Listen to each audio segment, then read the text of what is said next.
Quand je vois que les footballeurs, ils traînent des pieds pour reprendre, alors que les gens ils gagnent 1 200 € par mois à risquer leur vie dans les hôpitaux, je trouve ça indécent. Indécent.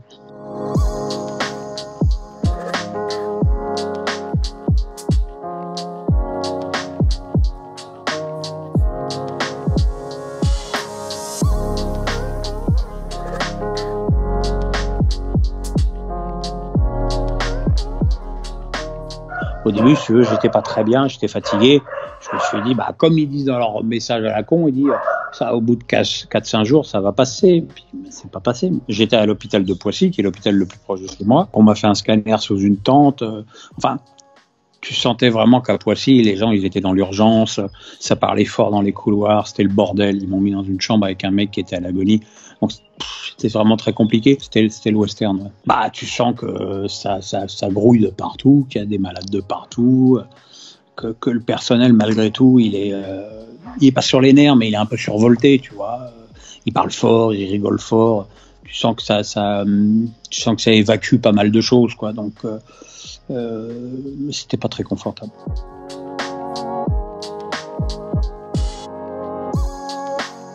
Quand j'ai été greffé, j'étais en dialyse à l'hôpital américain, parce que de toute façon, des centres de dialyse, il n'y en a pas énormément.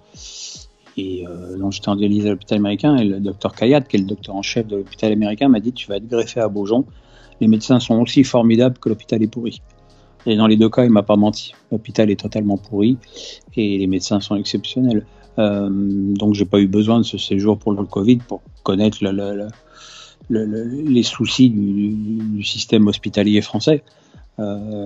J'espère que la grande conséquence de cette pandémie, c'est qu'on va prendre des mesures importantes pour ces gens-là qui tu vois là, je fais une parenthèse, mais quand je vois que les footballeurs, ils traînent des pieds pour reprendre, alors que les gens ils gagnent 1 200 € par mois à risquer leur vie dans les hôpitaux, je trouve ça indécent.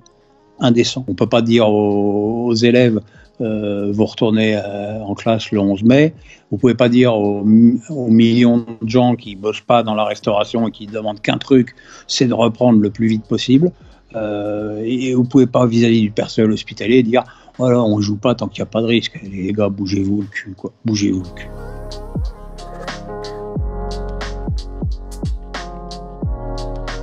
J'ai été malade. Donc évidemment, malheureusement, égoïstement, pour moi, c'est ça qui compte, quoi, tu vois. J'en retiendrai forcément avant tout une expérience personnelle. Malheureusement, dans cette maladie, j'ai perdu 15 kilos en 3 semaines. Alors, il est évident que esthétiquement, c'est plutôt pas mal. Mais évidemment, j'ai perdu énormément de muscles. J'ai des bras faméliques, les bras que j'ai, quoi. J'ai des jambes qui ont perdu énormément de muscles, donc je suis obligé de repartir un petit peu de zéro, sachant que malgré 1 an de salle de sport, après mes greffes, j'avais pas vraiment récupéré une musculature correcte. Parce que je pense que finalement, à l'âge que j'ai, c'est trop tard et que les muscles qui sont partis ne reviendront pas. Ce que j'en retiens, c'est qu'on nous bassine tout le temps à la télé avec la fièvre, les douleurs respiratoires. J'ai jamais eu ni l'un ni l'autre. Moi, j'ai été épuisé à m'éteindre comme une bougie dans mon lit et avec des diarrhées invraisemblables, alors que je mangeais plus. Personne m'a dit ça c'est le Covid, quoi. Même les crises de gouttes que j'ai eues dans les 2 genoux, c'est le Covid. Au début, quand j'étais pas bien, j'ai disparu des réseaux sociaux, parce que d'abord, quand je vais pas bien, je me cache. Mais j'étais saoulé d'entendre un toubib dire un truc, un autre toubib lui répondre, tu dis que des conneries. Et puis des gens, des journalistes donner leur avis. Et puis tu as envie de leur dire, mais qu'est-ce que vous en savez? Vous n'en savez rien. Et moi, je suis convaincu que le gouvernement navigue à vue. Et je ne lui reproche pas, parce que on ne sait pas. On est visiblement devant un virus qui mute. Donc voilà, quoi. Tout ce que je sais, c'est qu'il va falloir sortir de là, peut-être prendre un petit peu des risques, mais vivre, c'est aussi prendre des risques. Il va falloir relancer cette économie, dans la mesure du possible, acheter français, et puis aller aider nos amis restaurateurs, aider nos amis hôteliers, et voilà, quoi. C'est une forme de solidarité d'aller dépenser son argent dans des entreprises françaises.